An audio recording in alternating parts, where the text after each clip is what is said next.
Novamente, bom dia, igreja. A paz de nosso Senhor Jesus Cristo seja no coração de cada um. Esta palavra que Deus trouxe ao meu coração para trazer a todos nesta manhã, ministrada no meu coração, ela já foi ministrada por um pregador muito conhecido de todos vocês. Então, quando eu começar a ministrar, vocês vão falar assim: ah, mas eu já ouvi essa palavra. Eu tenho certeza absoluta que você já ouviu e a ouviu muito bem, porque eu a ouvi dele. E foi dele que eu me inspirei a trazê-la nesta manhã, de como ele a trouxe. Mas eu vou trazê-la do jeito que Deus trouxe ao meu coração, como a Loredana, serva do Senhor, pastora desse ministério, como vida que entreguei a Deus, trazê-la da forma como eu e a igreja precisa. E o engraçado é que eu recebi esta palavra de quem eu menos esperava. Um certo dia eu estava em casa pela manhã, e essa pessoa da qual eu havia desistido de orar pela vida dela, aí você vai me perguntar assim: a gente desiste de orar pela vida de alguém? Sabe, irmãos, às vezes a gente ora tanto, e são 20 e poucos anos que eu tenho orado pela vida desta pessoa. Eu tenho feito campanha, eu tenho jejuado, eu tenho feito os mais diversos jejuns por esta pessoa. E tem um momento que eu falei assim: Deus, eu não tenho mais o que orar. Eu não sei mais como orar. Então eu vou fazer uma coisa, eu vou deixar nas tuas mãos. Eu vou deixar com que o Senhor faça o que o Senhor tiver que fazer. Porque, por enquanto, eu não estou vendo resultado. Eu recebi promessas de resultado. Eu recebi promessa de vitória. Eu mesmo tive uma confirmação de Deus. Mas eu achei que Deus já não podia fazer mais os milagres que Ele tinha prometido. Mas essa pessoa disse que chorou muito ouvindo uma palavra que falava de duas personagens da Bíblia que eu conhecia demais. E quando ela me disse isso, eu ouvi a voz do Senhor que me dizia assim: eu não me esqueci. Eu jamais me esqueço. Eu continuo trabalhando. Eu continuo ouvindo as orações, as súplicas. Eu continuo fazendo milagres. Eu continuo indo mais além. A gente está falando de ir mais além, não é verdade? Mas hoje eu quero falar do ir mais além de Deus. Isso mesmo. Na verdade, eu quero falar do ir mais além de Deus e não o nosso. Porque o nosso, o meu e o seu, você já pode ter desistido. Pode ter dado um abatimento como deu no meu coração e falar assim: já era. Não acredito mais que vai dar certo. Não confio mais que este milagre deste tamanho possa acontecer. Eu tenho visto milagre todos os dias. Eu vou na igreja, eu vejo cura. Eu vou na igreja, eu vejo libertação. Eu vou na igreja, eu vejo pessoas voltarem a sorrir. Mas que covardia!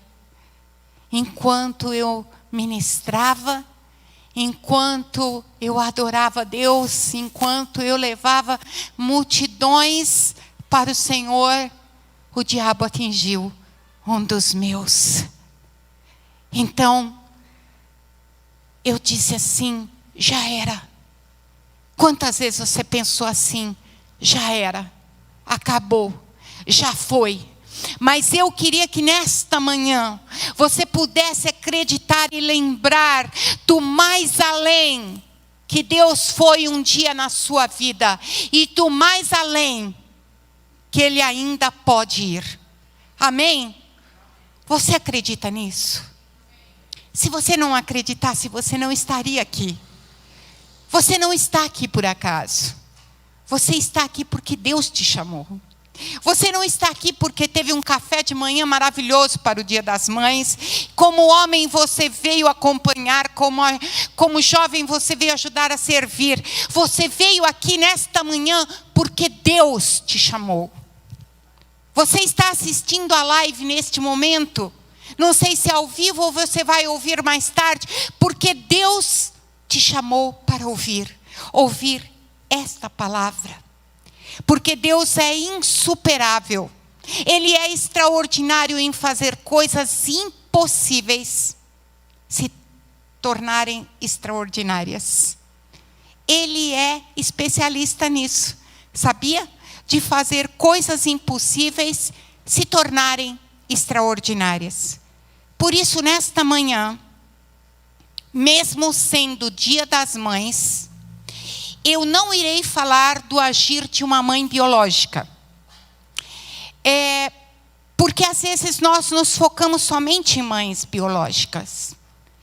Mas existem muitas mulheres que têm o dom de Deus de ser mães, mesmo não tendo filhos, porque têm um coração doador de amor. E é mãe de alma. É mãe de entrega, é mãe de amor, é mãe de doação.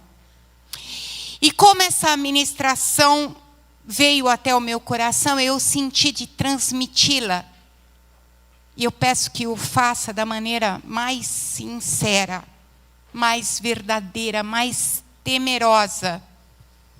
E que nós saiamos nesta manhã com a certeza que foi o próprio Deus a falar conosco. Amém? Por isso eu entrego a minha vida nesta manhã para que seja um instrumento do Pai. Amém? Eu quero falar para vocês de duas personagens da Bíblia muito conhecidas. Ruth e Noemi. Mas hoje eu vou falar de Noemi. Hoje o nosso foco será Noemi. E eu quero que você leia comigo a palavra que está escrita no livro de Ruth, capítulo 1, versículo 20.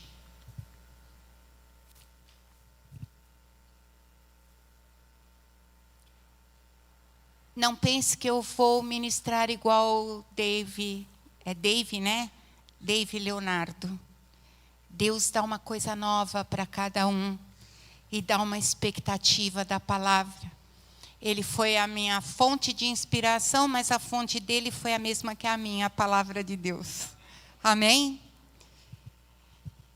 Porém ela lhe dizia: não me chameis Noemi, chamai-me Mara, porque grande amargura me tem dado o Todo-Poderoso. Cheguei, parti, porém vazia o Senhor me fez retornar. Porque, pois me chamareis Noemi, o Senhor testifica contra mim, e o Todo-Poderoso me tem feito mal. Alguma vez na vida você sentiu que Deus estava sendo injusto com você? Que Deus estava sendo infiel com você? Que Deus estava sendo mal com você? Algumas vezes nós pensamos isso. Algumas vezes nós pensamos que não merecemos o que estamos passando. E Noemi foi uma pessoa que sentiu esta dor dentro da alma. Sabe, quando nós esperamos um filho, nós não vemos a hora de colocar nele um nome. E este nome que nós escolhemos, com o pai e a mãe, a gente se reúne, que nome nós vamos colocar? Será que é menino? Será que é menina? Qual nome nós vamos colocar? Então, Eduardo Nomoto, que a gente se viu ontem, nós estávamos falando de nomes estranhos. Em sã consciência, você colocaria o nome da sua filha de Alucinética? Colocaria? Pois é, este nome existe, Alucinética. Cibalena, você colocaria o nome de Cibalena? Quem lembra que tinha um remédio para dor de cabeça chamado Cibalena? Pois é. Oi? O pastor tem uma mente fértil, né? O pai era um xarope. Realmente, né? Açafrão Jacundes. Tarzan da Costa. Irmãos, esses nomes bizarros existem. Esses nomes bizarros, se você vai no Google, e você pode fazer sua pesquisa em casa, eles existem. E tem milhares que eu não trouxe à tona aqui, porque não é o nosso foco.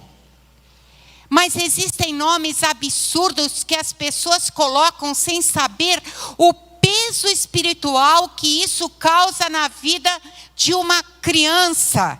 Esses e mais alguns nomes absurdos, 1, 2, 3, de Oliveira 4. 1, 2, 3 de Oliveira 4. São pessoas que não têm noção do ridículo. Né? E eu espero que essas pessoas, quando assistirem às lives, possam ter o bom senso de trocar o nome de seus filhos e colocar um nome que signifique luz, que signifique paz, que signifique vitória, que signifique força, que signifique esperança. E Noemi tem um nome cujo seu significado era agradável. Quando você olhava para Noemi e a chamava, vem cá, Noemi, vem cá, agradável, amável. Já pensou você ser chamada de agradável, de amável?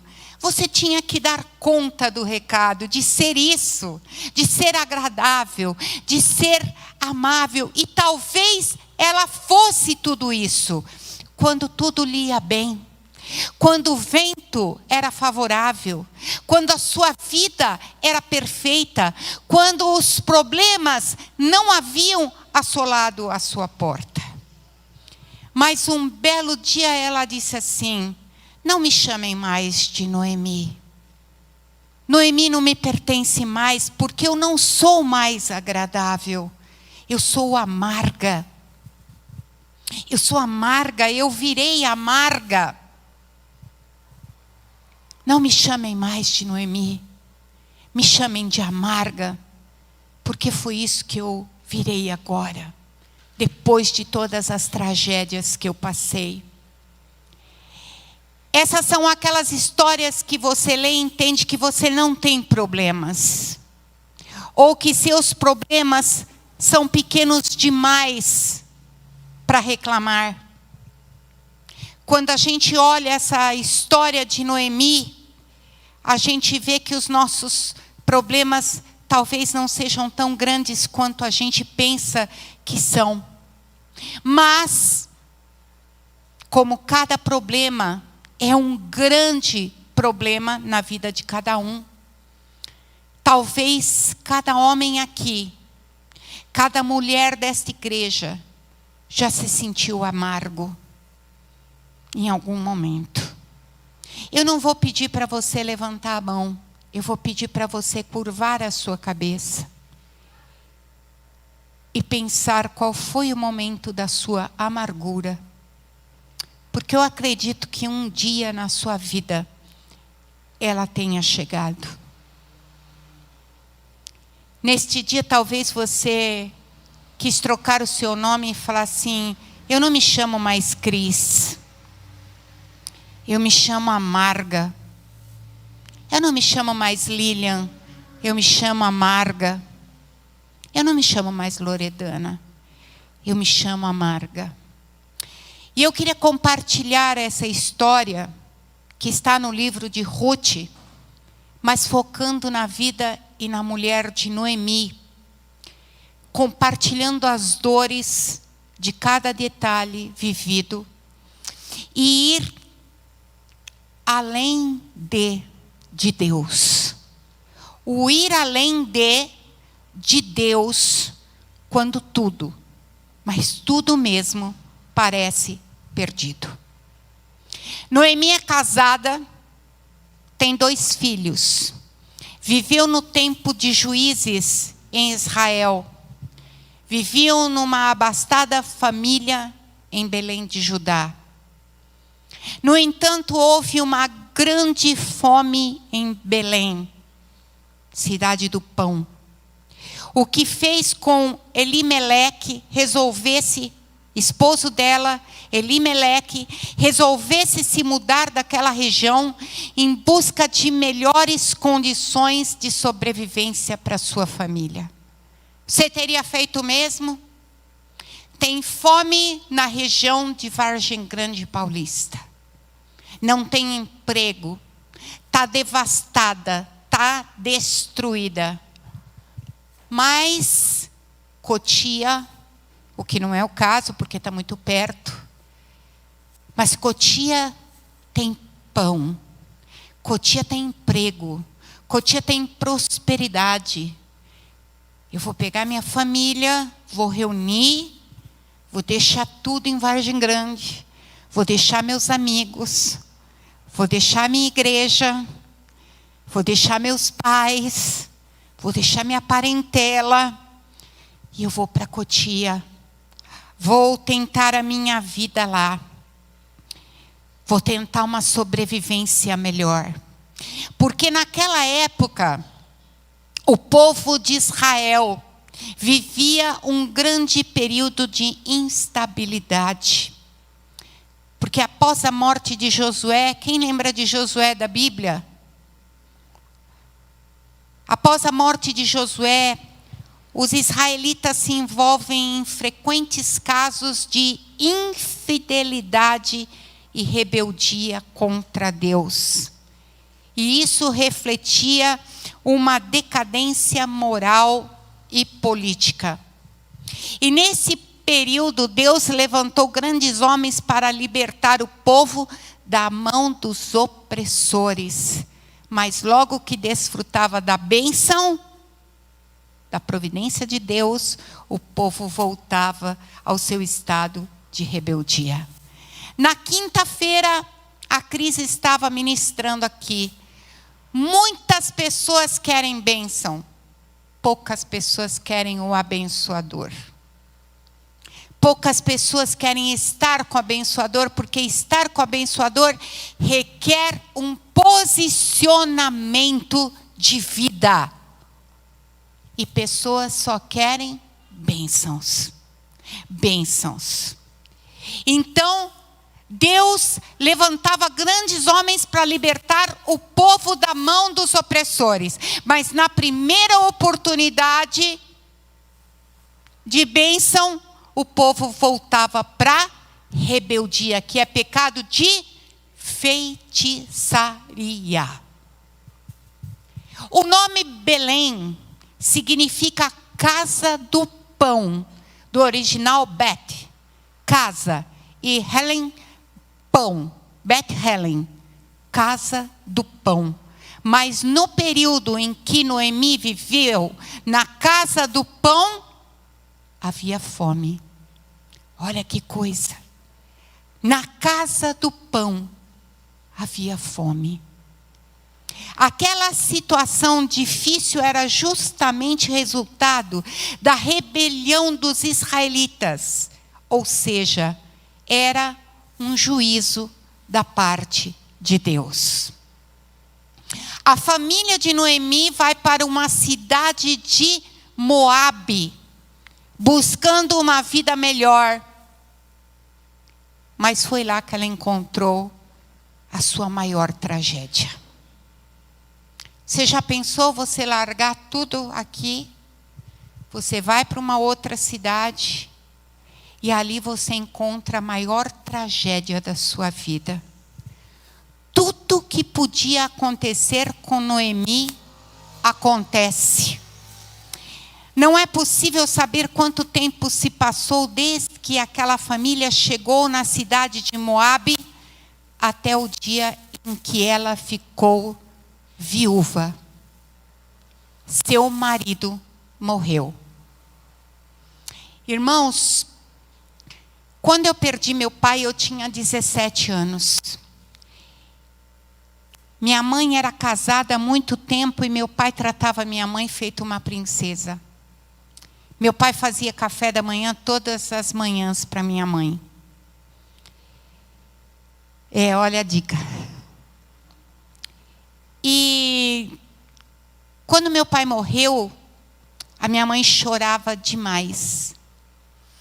E aí um belo dia eu cheguei para ela e falei assim: ô mãe, caramba, a gente também perdeu o pai.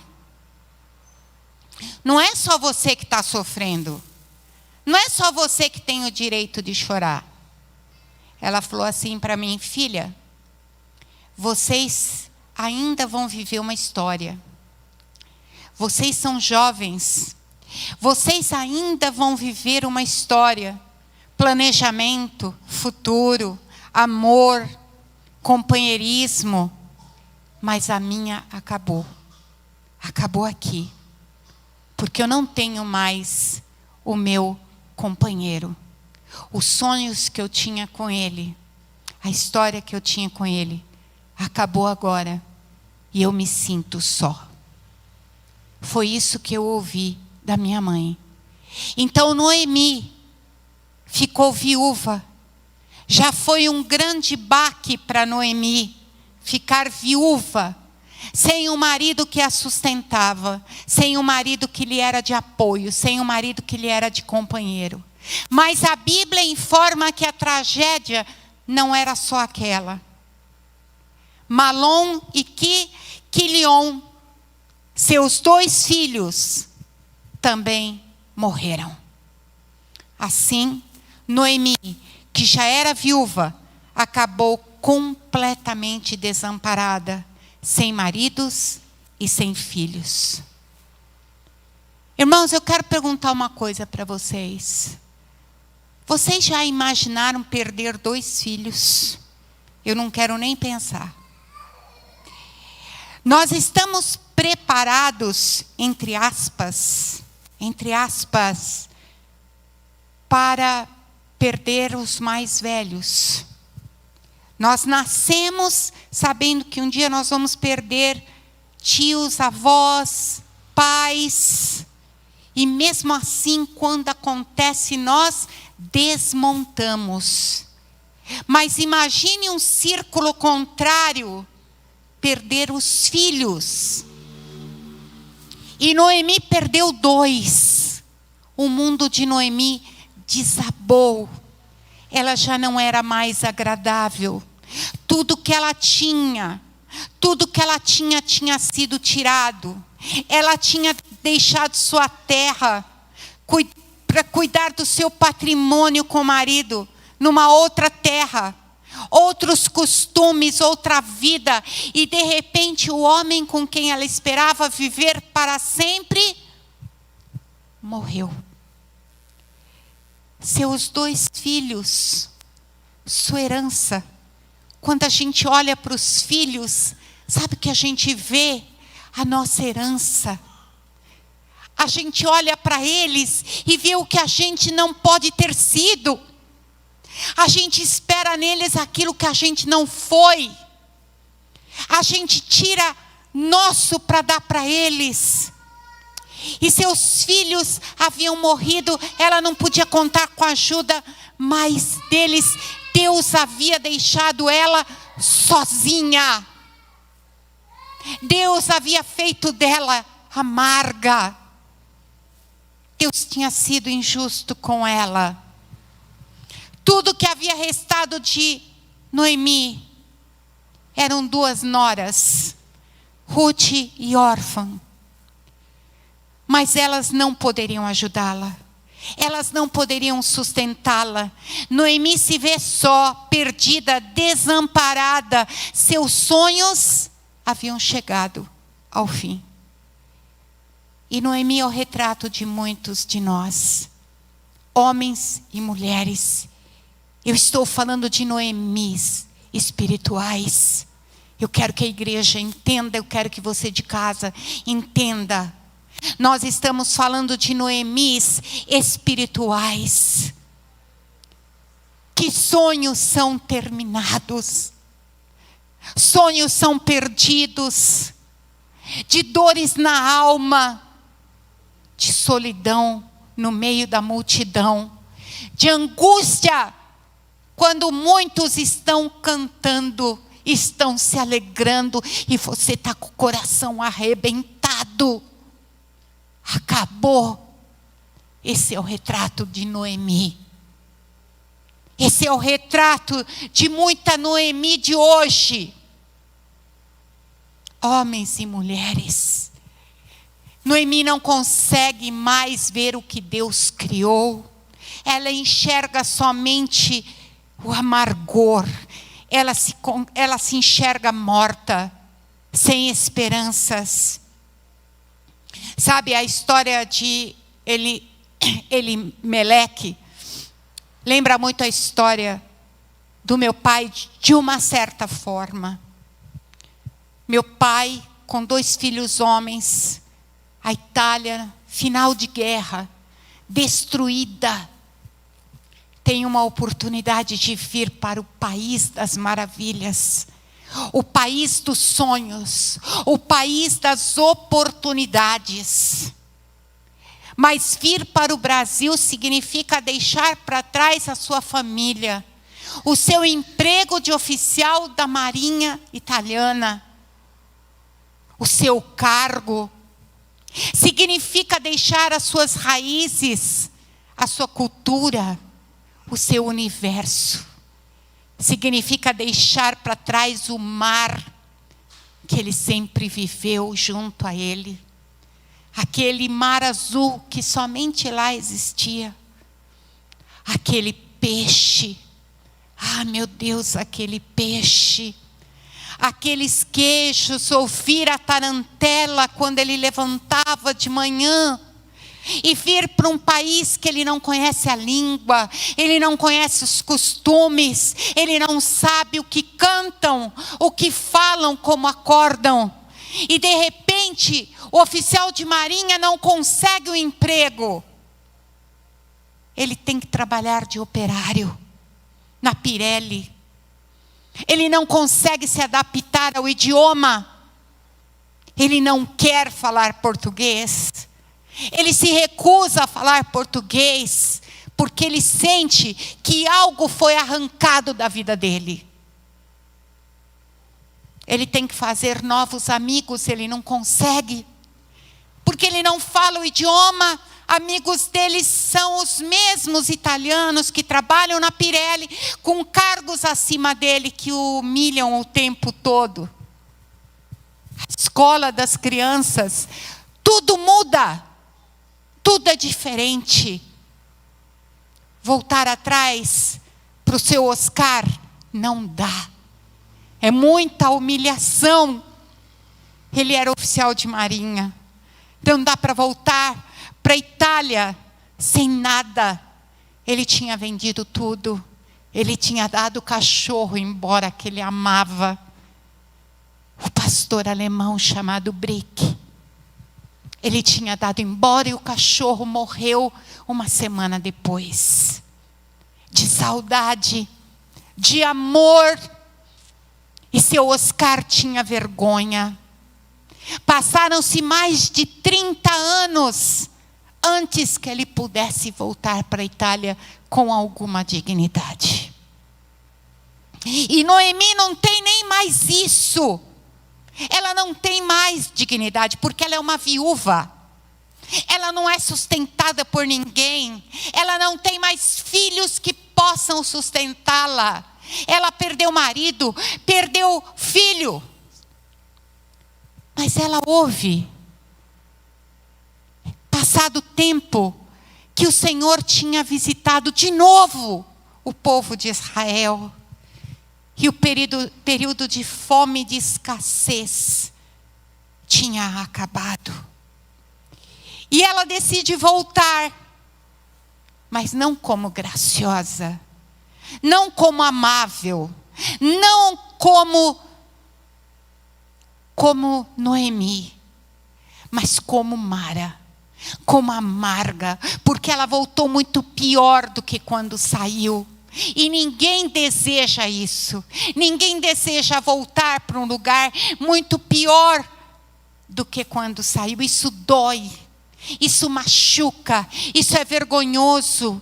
Você consegue imaginar a dor dessa mulher fazendo o caminho de volta, sozinha, sem o marido, sem os filhos. Mas no caminho de volta para Belém, ela tem as 2 noras, e as 2 noras olham direto para os olhos dela e falam assim: nós vamos com você. E ela olha para elas e diz com tristeza: vocês não precisam me acompanhar. Vocês não devem me acompanhar, porque que esperanças vocês vão ter em mim? Que esperanças vocês vão ter de uma pessoa amarga? Eu não vou ter mais filhos. E se eu tiver, vocês não vão esperar eles crescerem para se casar com eles. Eu não tenho nada. Vão embora. Vão embora, sigam a vida de vocês. E a Bíblia diz que as 2 choraram em voz alta. Será que essa sogra era uma boa sogra? Vocês acreditam que essa sogra era uma boa sogra para as 2 noras chorarem, para ela não ir? Eu acredito que ela foi, mais do que sogra, ela foi uma mãe. E uma com pesar vai embora. Mas a outra, irmãos, eu vou tentar conseguir falar o que ela falou. Porque toda vez que eu falo esse texto, eu falo em prantos. Porque o que ela lhe disse, nós dizemos, obrigado Liz, nós dizemos para que os noivos repitam quando se casam. Nós pedimos para que noivos, quando fazem uma aliança, se casam. De tão forte, de tão profundo, de tão significativo. Disse assim, porém, Ruth: não me instes, não me convide, não insiste para que eu te abandone, nem deixe de seguir-te, porque onde quer que tu fores, eu irei. E onde quer que pousares, ali pousarei eu. O teu povo será o meu povo, e o teu Deus será o meu Deus. Porque onde quer que morreres, morrerei eu, e ali serei sepultada. Faça-me assim o Senhor, e outro tanto, se outra coisa, que não seja a morte, me separar de ti. Gente, eu choro quando eu ouço esta palavra, porque é uma nora dizendo para sua sogra. Não é uma filha dizendo para sua mãe. Mas é um sentimento que hoje eu quero, nesse Dia das Mães, falar para cada mulher. Que você pode ter este sentimento. Ela não foi uma mãe. Ela não foi uma sogra, ela foi uma mãe. E nós somos mãe quando somos suporte, quando somos força, quando somos coragem, quando somos doação na vida de alguém. Um sentimento de amor, de paixão, de dizer: estou aqui, você tendo tudo ou nada, eu vou te seguir. Não me importa para onde você for, o teu povo será o meu povo, e o teu Deus será o meu Deus. Ela não podia ser amarga. Ninguém fala isso para uma mulher amarga. Ninguém segue uma mulher amarga. Mulher amarga não causa esse sentimento. Ela tinha que ser aquela mulher criada e construída por Deus. Ela ainda estava lá. Ela ainda estava lá, escondida. Mas ela ainda estava lá. E às vezes o socorro vem de quem menos a gente espera. Porque o povo de Moabe, os moabitas, eram depreciados. Não tinham valor. E Ruth era moabita. Ela está olhando para uma mulher em frangalhos. E ela está dizendo assim: eu não vou te abandonar. Eu não vou deixar você padecer. E na ministração que eu ouvi, e esta frase eu quero trazer para a reflexão nesta manhã, é isso. Comece a suplicar para que Deus envie amigos, para que nunca te abandonem no momento que você mais precisa. Suplique por amigos que nunca te abandonem no momento em que você mais está precisando.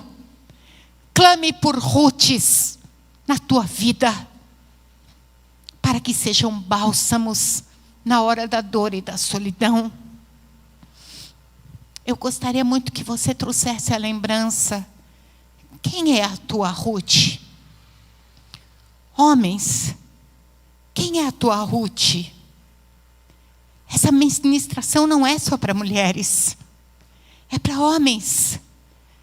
Quem são as Ruths da tua vida?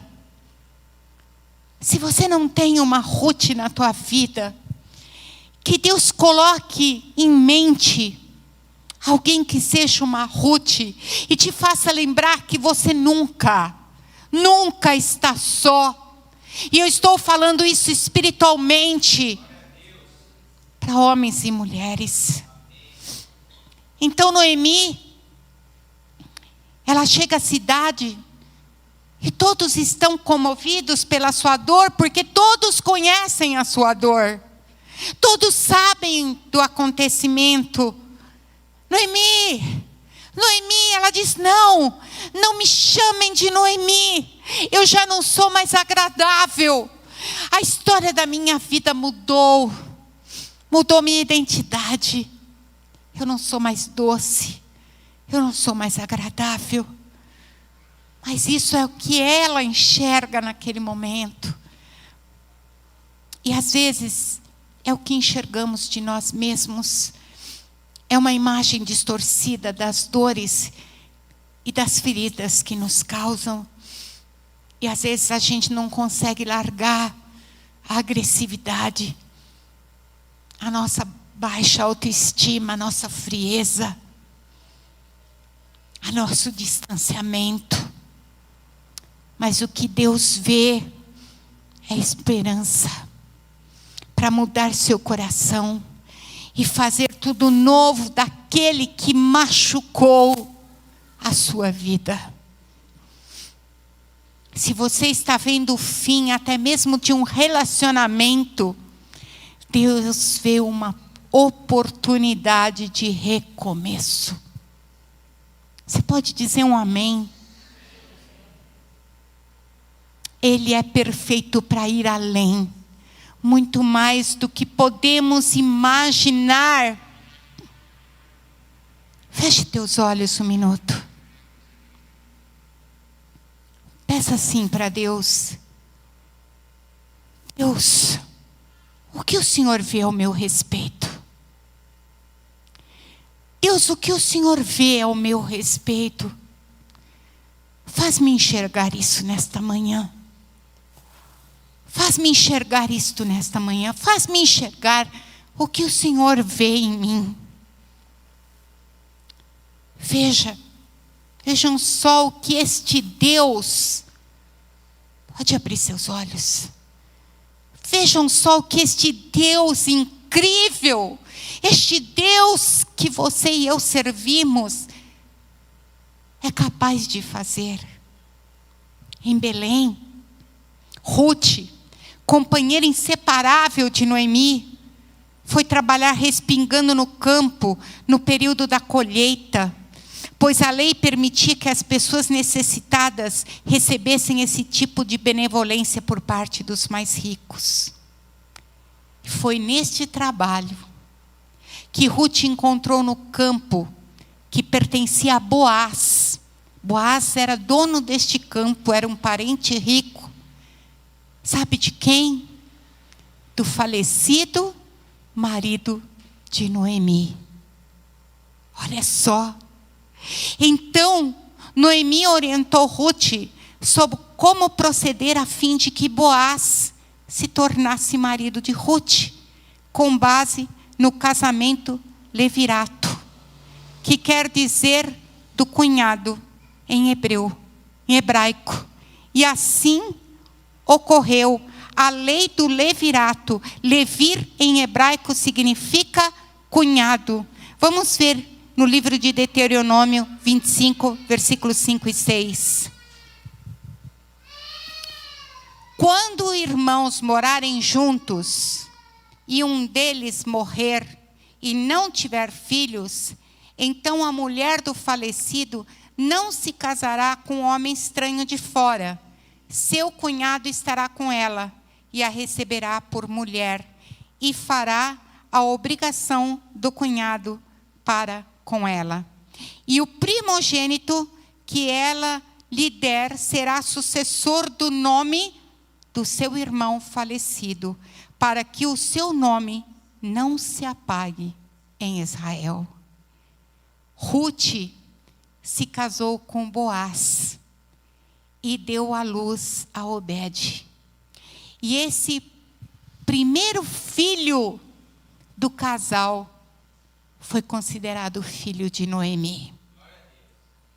Aleluia. Que se tornou sua ama. O nascimento de Obed claramente foi providência de Deus. Ruth 4, versículo 14. Então as mulheres disseram a Noemi: bendito seja o Senhor, que não deixou hoje de te dar remidor, e seja o seu nome afamado em Israel. Ele te será por restaurador da alma, e nutrirá a tua velhice, pois tua nora, que te ama, o deu à luz, e ela te será melhor do que 7 filhos.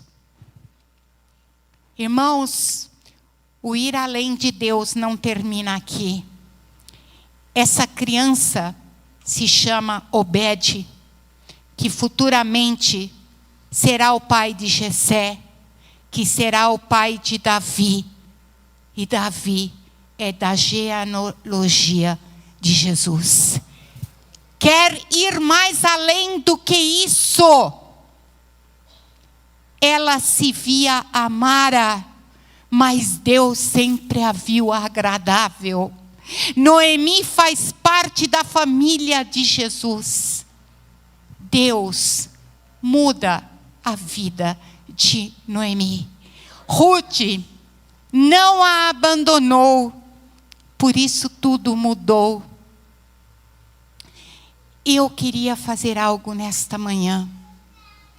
Eu queria falar com homens e mulheres.